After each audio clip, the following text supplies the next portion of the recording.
शिक्षण विभागाला, शासनाला, सरकारला शिक्षकांची खरंच खूप काळजी आहे. आता हे काळजीचं मी का बोलतोय असं, तर एक व्हिडिओ मी तुम्हाला, एक परिपत्रक मी तुम्हाला दाखवतो. शासन म्हणतंय शिक्षकांची आम्हाला काळजी खूप आहे. आता हे परिपत्रकात नेमकं काय म्हटलंय बघूया. म्हणजे असं म्हणलं हरकत नाही, मी टायटलला पण टाकलंय, तोंड दाबून बुक्क्याचा मार. हे का बरं म्हटलं होतं माहितीये का? म्हणजे तोंड दाबायचं, बुक्के मारायचे आणि आवाज पण नाही आला पाहिजे. हे समजते मी काय बोलतो मला. अशा पद्धतीने शिक्षकांची अवस्था या प्रशासनाने, सरकारने करून ठेवली. नेमकं काय, थोडक्यात तुम्हाला मी परिपत्रक दाखवतो. बघा, हे परिपत्रक आलेलं आहे, शिक्षकांच्या काळजीविषयीचं परिपत्रक आहे. ग्रामविकास विभागाचं 1 जून 2026चं परिपत्रक हे कुणासाठी गेलेलं आहे, तर मुख्य कार्यकारी अधिकारी, जिल्हा परिषद, सगळ्यांना गेलेला आहे. विषय टीईटी परीक्षेमध्ये उत्तीर्ण झालेल्या शिक्षकांसंदर्भात माहिती सादर करण्याबाबत. त्यात पुढे काय म्हटलंय ते महत्वाचं आहे. काय म्हटलंय पुढे? मुख्य सचिव महोदय आगामी साप्ताहिक बैठकीत टीईटी परीक्षेमध्ये उत्तीर्ण झालेल्या शिक्षकांसंदर्भात आढावा घेणार आहोत. तरी खालील मुद्द्यांची माहिती शासनास आज दुपारी 4 पर्यंत सादर करण्यात यावी ही विनंती.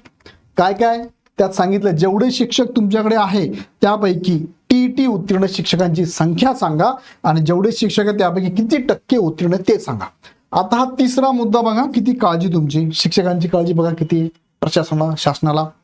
शिक्षकांनी टीईटी परीक्षेस बसावे व ती उत्तीर्ण व्हावी यासाठी आपल्या स्तरावर करण्यात आलेल्या उपाययोजनांची माहिती द्या.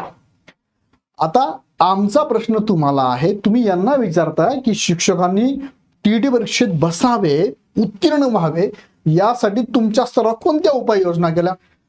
अहो साहेब, जे काय अधिकारी वगैरे असेल ते तुम्हाला सुद्धा शिकवणारे शिक्षकच आहेत.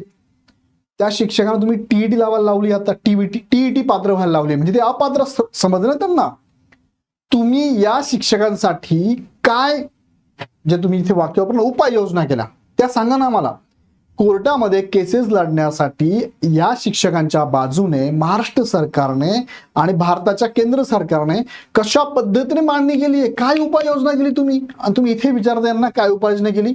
अरे ज्या शिक्षकांनी तुम्हाला शिकवलं आणि शिकवल्यानंतर तुम्ही त्या पदावर जाऊन बसलेत, आता जेवढे पदाधिकारी, प्रशासकीय अधिकारी, मंत्री संत्री सगळे आहेत ना, त्या सगळ्या शिकवणारे टीचर आहेत.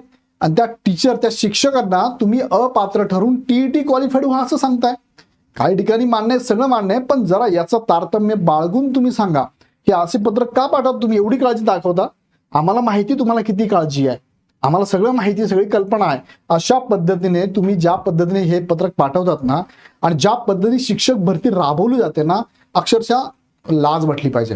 म्हणजे शिक्षक भरती निकाल, एक्झाम होऊन 1 वर्ष झाला, निकाल लागून 10 महिने झाले, अजूनही तुमची प्रोसेस बोकाळलेलीच आहे. अजूनही तुमचं पवित्र पोर्टल अपडेट होतच नाहीये. अजूनही पवित्र पोर्टलला तुमच्या विनंतीला, तुमच्या परिपत्राला कोणी भीक घालतच नाहीये. कोणती संस्था, खाजगी संस्था, झेडपीचे कर्मचारी कोणी तुम्हाला विचारत नाहीये. तुम्ही चालले डेट वाढवत आणि उपाययोजना करताय. कोणती उपाययोजना करताय तुम्ही? होते का वेळ तुमची कामं? ऐकताय का तुमचं कोणी कामं? अजिबात ऐकत नाही. आणि तुम्ही उलट सांगतात की आम्ही तुमची काळजी घेतोय. अरे तुम्ही उलट शिक्षकांसाठी टीईटी लागू होणे यासाठी काय उपाययोजना केला त्या जरा सांगा की आम्हाला.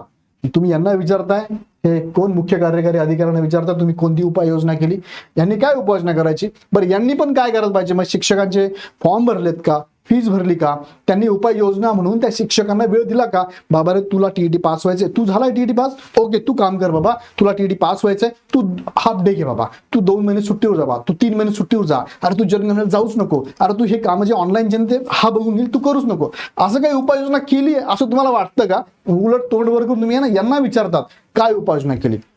दिलं का त्यांना? सांगितलं का त्यांना? अधिकार दिले का? तुम्ही एक काम करा, तुमच्याकडे टीईटी पास नसणाऱ्या विद्यार्थ्यांना, शिक्षकांना वेळ द्या, त्यांना जास्तीचा वेळ द्या.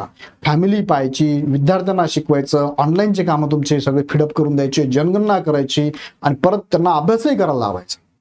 डेडलाईन देऊन टाकायची. त्यात भीती अशी, नाही झाला तर तुम्ही काढून टाकू आम्ही तुम्हाला.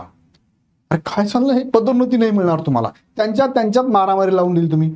थोडा राज्य करा, त्यावेळेस इंग्रज होते, आता आम्हाला तर इंग्रज तुमच्यात दिसायला लागले. हे वंशज आले काय परत ते? सो या पद्धतीने जर असं असेल ना, बरं तुम्ही, आपण म्हणतो ना की महात्मा गांधीजींकडे ना एक आई छोट्या मुलाला घेऊन गेली आणि आई महात्मा गांधींना म्हणायची, बापूजी, त्यावेळेच्या यावेळेचे नाही, बापूजी माझ्या मुलाला सांगा ना, हा जास्त गूळ खातोय, गूळ गूळ बरं का, पुढे गूळ खातोय.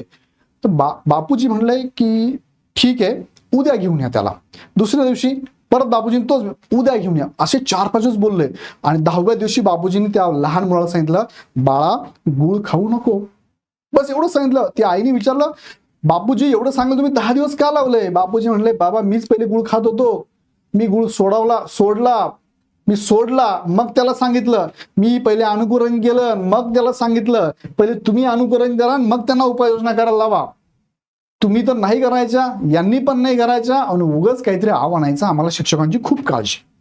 कशाला काय आता काय हे येणार आहे का तुमच्या काय इलेक्शन लागणार आहे का तयारी करताय? हे कळत नाही.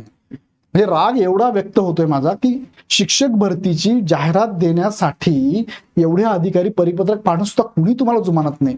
एकामेकात अडकले, सगळे तंगड्यात अडकलेले, काय कळत नाही. याच्याबद्दल ना आता जास्त काय बोलणार आपण. तुम्हाला काय संताप व्यक्त करायचा मला कमेंटमध्ये संताप व्यक्त करून द्या. सगळ्यांना शेअर करा आणि तुम्हाला काय आवडतं मला कमेंटमध्ये सांगा. इथेच थांबतो. धन्यवाद.